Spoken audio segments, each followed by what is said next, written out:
Let's talk about mortgage rates. They're low, but for how long? Are they going to stay low? Are they going to rise? Are they going to go down? What are we looking at?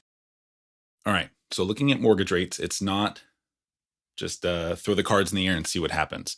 There are things that you can look at that are predictors. To do that, you have to look at what a treasury bond is and what a mortgage bond or mortgage backed security is. In the simplest terms, treasury bonds are purchased and they have a yield, what they're going to pay back, right? A treasury yield is the amount of money that investors charge the treasury for borrowing money from them. So it sounds kind of crazy, but when the economy is kind of going down, you're actually going to see a much costlier bond for the treasury with a lower yield because investors at that point, when the economy's down, they're worried. They don't want to have a big high risk investment. They want something that's going to be a sure thing. So they are more likely to purchase bonds from the treasury, loaning the treasury money. The treasury will pay a lower rate, but we know it's very secure because it's government backed. They're going to pay it back. Well, when the economy starts looking better and investors get excited about that, they're more likely to have riskier investments. They would rather invest in other things that have a much higher payout because they believe that the economy is doing well and they're not as worried. Well, when that happens, now they're less likely to purchase a bond from the treasury. And now the treasury goes, uh-oh, we need to still borrow money. So the price of that bond goes way down. Hey, come in, come buy our bonds, and we're going to give you more money back.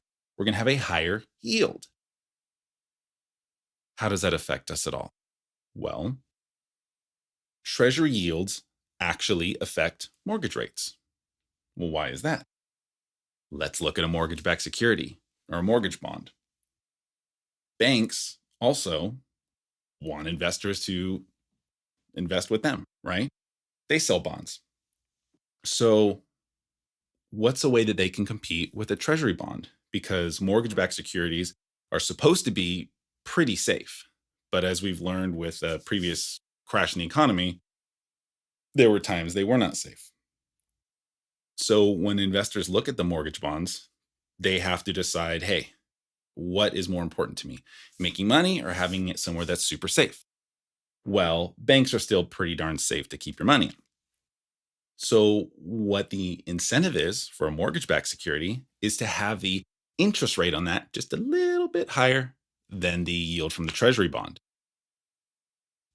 Typically, when we look at 10-year treasury bonds, they there'll be a reflection of 15-year mortgages, and a 30-year treasury bond is pretty reflective of a 30-year mortgage rate. Why?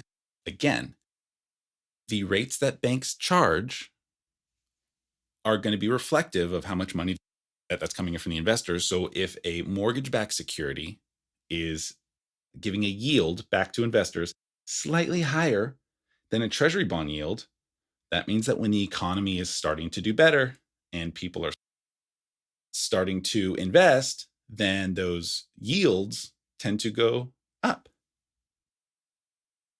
Well, if the treasury bond yields are going up, mortgage bond yields kind of have to go up too. Well, how is the bank going to pay that money back? They raise their mortgage rates as well. It's very reflective. So we just saw yesterday, read an article that the 10-year treasury bond went up just a little bit, 4 basis or 3 basis points. Sorry, with 3 basis points, that's going to be 0.03% of a raise. However, that's still a direction of going up. So, what are the things that are going to influence this? Typically, we're going to look at how well the economy is doing, but also inflation is a big factor. And we've seen inflation. If you've tried to buy a car recently, I mean, milk, bread, meat, gas, houses, a lot of things are costing a lot more, and that's typically a factor in the interest rates. How? Well, banks in order to decrease money supply, because inflation can actually be a pretty bad thing for a lot of people. If you've ever seen any of the pictures of the Weimar Republic when they had wheelbarrows full of cash in order to buy bread, inflation can be a bad thing. Or in Zimbabwe, when you could just add 10 zeros to the dollar and it's pretty much worthless, it was easier to burn it as, firewood or fuel than it was to actually spend it. So the banks will try to bring that money back in by, of course, raising their interest rates. When they raise their interest rates, they're able to pull some of that money in, but then it means that it costs more money to borrow money. Well, the Fed is going to meet next week, Tuesday and Wednesday, and that plays into this. Another factor? Yeah. Well, the Fed has been purchasing throughout COVID about $120 billion, sorry, a month in bonds, which creates an artificial demand. But nonetheless, banks still get money. So we're going to find out, hopefully, on Wednesday, if the Fed is looking at either stopping the program, decreasing it, giving us a future date that it might stop, or just maintaining and see where we go.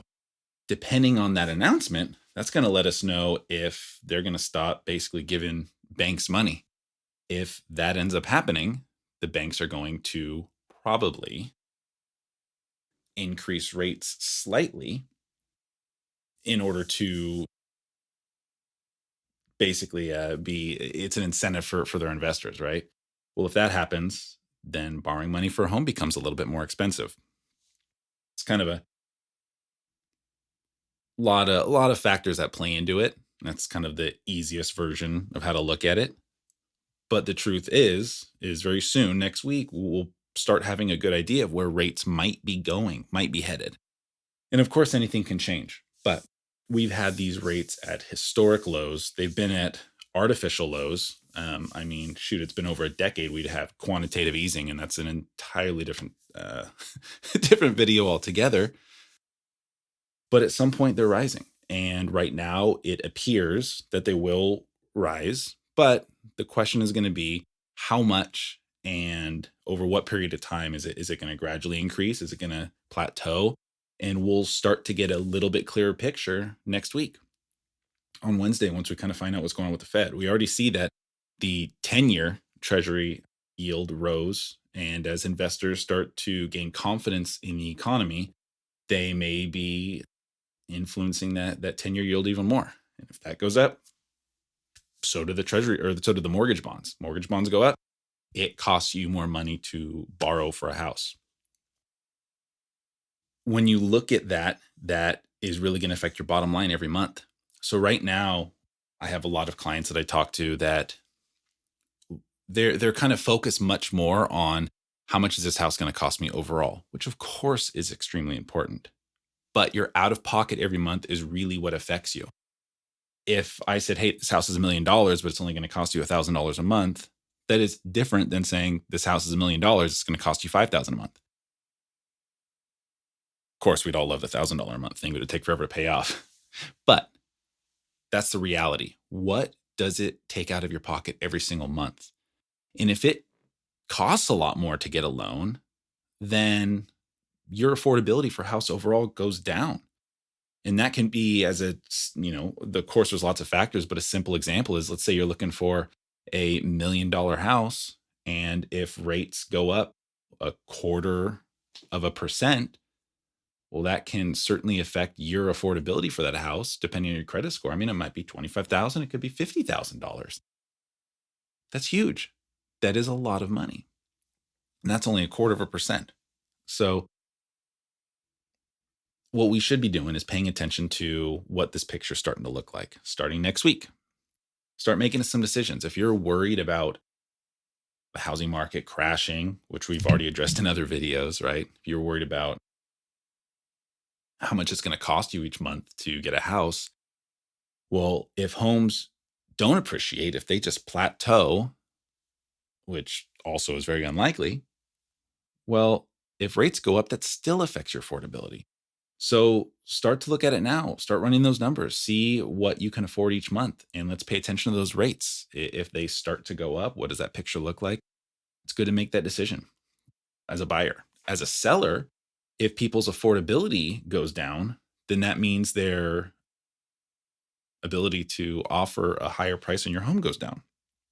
Their out of pocket's going to be the same amount, but what you net as a seller can go down, right? So this is a point that as a seller you should start looking. Doesn't mean go sell your house, but if you're thinking about it, now's the time to sit down, talk with someone, look at the options, see what you could go with today. And if that's a good enough number, it's something to consider. Or playing it out and running some numbers and say, hey, even if they go up this much or that much, then I'm still good. Then you can still start game planning. But take a look at it. It does affect how much money you're going to spend as a buyer and absolutely how much money you're going to net as a seller.